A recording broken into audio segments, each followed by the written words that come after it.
In this video, we're going to be talking about radicals and rational exponents.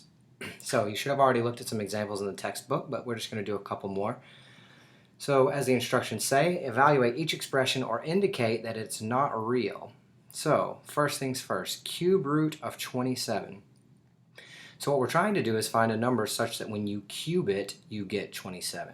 And a standard way to do this is to create what's called a complete factorization tree. So you take 27 and you try and find literally any number that divides 27. For example, maybe 3. 3 goes into 27 because 3 times 9 is equal to 27. Now 3 is prime, so that means nothing else is going to come here. This represents the end of this trail. But 9 has some factors. In particular, it's also divisible by 3. Right? And then each of these pieces is also done, right? Because 3 is prime.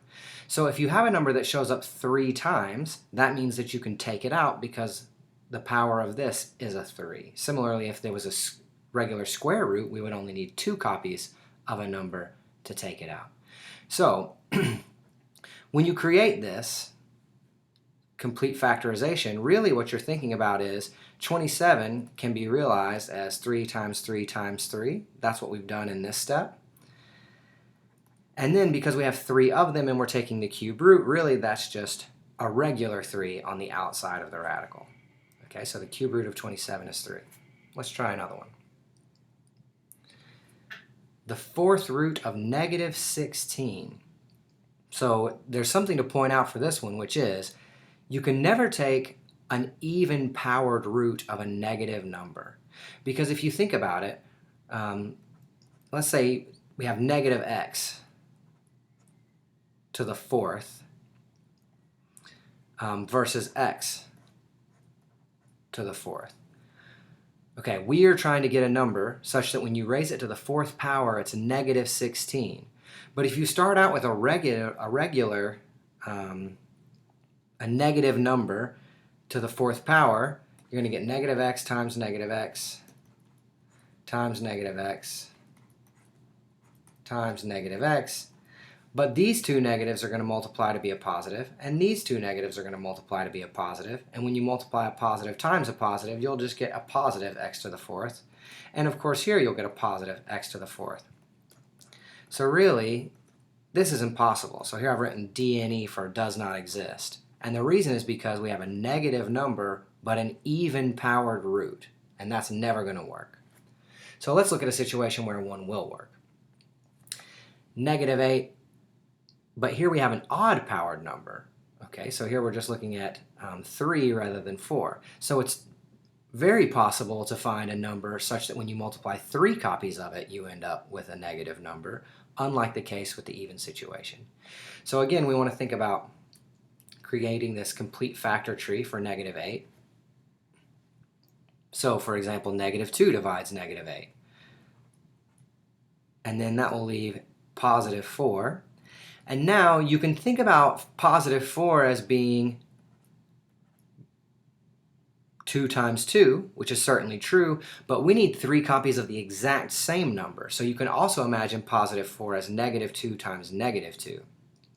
And that's what we want to do to match up with this negative 2 that we pulled out the first time. And if you think about negative 2 times negative 2, right, is positive 4, and positive 4 times negative 2 is negative 8. So we can replace this negative 8 with negative 2 times negative 2 times negative 2. Maybe I'll put parentheses here to avoid confusing the negative symbols. And again, we found 3 copies and its cube root, so this will just be negative 2 as our final answer. Again, the takeaway that I want you to get from parts B and C is that it's okay to take an odd root of a negative number, but not an even root of a negative number. Okay, so now let's try an example that's more complicated. In particular, it's not just going to have numbers, but it also has these variables a and x. And it's got a fraction that we have to simplify as well.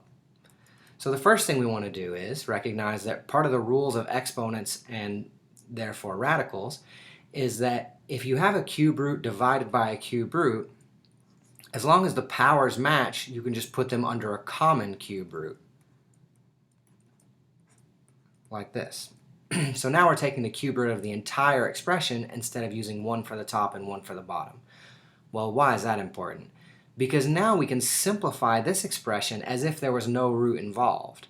Okay, so now we're just focusing on this inner expression and simplifying. So we're going to leave this cube root alone for a moment and simplify this fraction. Well, there's an x on the top and an x on the bottom. Those are going to cancel each other out. And for example, 2 goes into 16 8 times. And this a will cancel out with one of these 3 copies of a. So that may look a little bit busy, but let's pull out what we've got left. In terms of numbers, we had 16 divided by 2, so that gives us 8. And then we had a cubed divided by a, which will give us a squared, and then x divided by x, so that's going to disappear.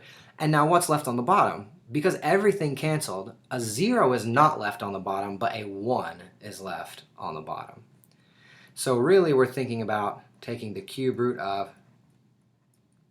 a squared. And when you have an expression that mixes, let me scroll down a little. When you have an expression that mixes numbers and variables, you want to consider them separately. So let's think about the 8, which we did above. So we know that's going to be 2 and 4, and then the 4 is going to split into 2 and 2. So the cube root of 8 is just going to be 2. So we're going to handle that in one step. And now we're going to think about whether or not this will simplify. But it shouldn't be too hard to see that it won't, because here we've only got 2 copies of a, right? Whatever a is, we've got 2 of them, right? A squared is a times a. So if we wanted to try and make a similar factor tree, we'd get something like this.